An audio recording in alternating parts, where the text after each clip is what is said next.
let's move on because King Charles is planning to axe 20% of middle managers working for the royal household in a boost to drive efficiency and save money for the taxpayer. Gemma, is this a fair move in your view? Well, it's not just a fair move; it's a sensible move, and it's also shows that.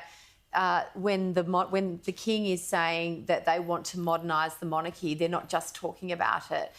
From Prince William's homelessness initiative to this recognition that there is fat to be trimmed. These are tough economic times, particularly in the UK.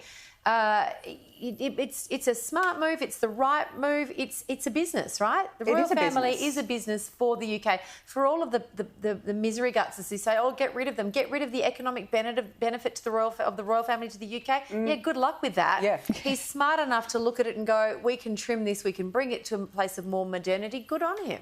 And Louise, I guess in the midst of a cost of living crisis, as Gemma said, does this make sense, do you think? Oh, totally. And look, one of the criticisms that's routinely levelled at the royal family is that they're out of touch and they're bleeding the taxpayer dry and they've got no idea what the average person in the street would know what a pint of milk or a loaf of bread costs, probably not.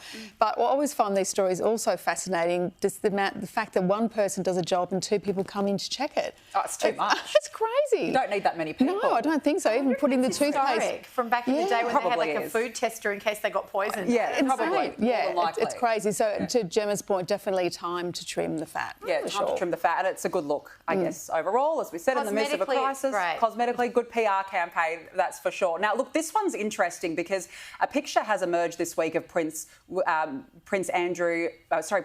driving Prince Andrew, I should say, to a church while they're on a private family holiday, and you can see there Princess Kate sticking her head in the back seat. Now, it's raised questions about whether he's actually back in the fold. Gemma, is it fair to say that nobody expected this image? I didn't have it on my bingo card. No. I'm not the most...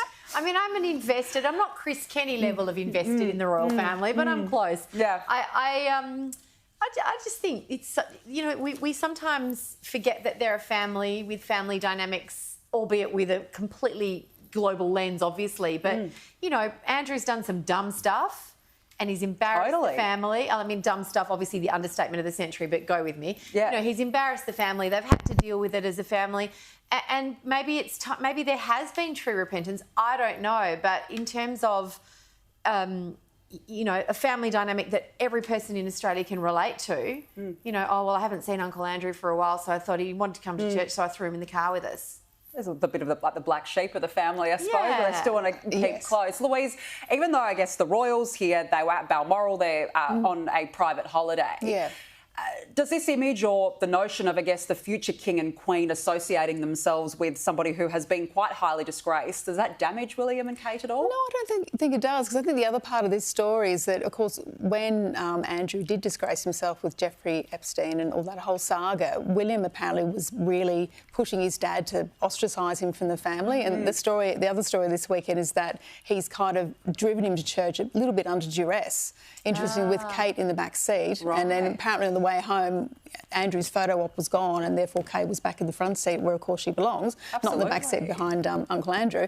But this won't lead to a reinstatement of royal life. I think maybe in a family situation or where they're being shot going into the church for Mass, but I can't imagine him sort of full-scale royal duties. No. Definitely not. Just being friendly family members, I suppose, as best as you can with your disgraced uncle. We've all been in the car with the family member, like... Well, we've all... It's like the Christmases and the Easters, isn't it? Louise Roberts, Gemma Tognini, we have to leave it there. Thank you so much to both of you for joining us. It's been terrific. Good to see you. Thank you.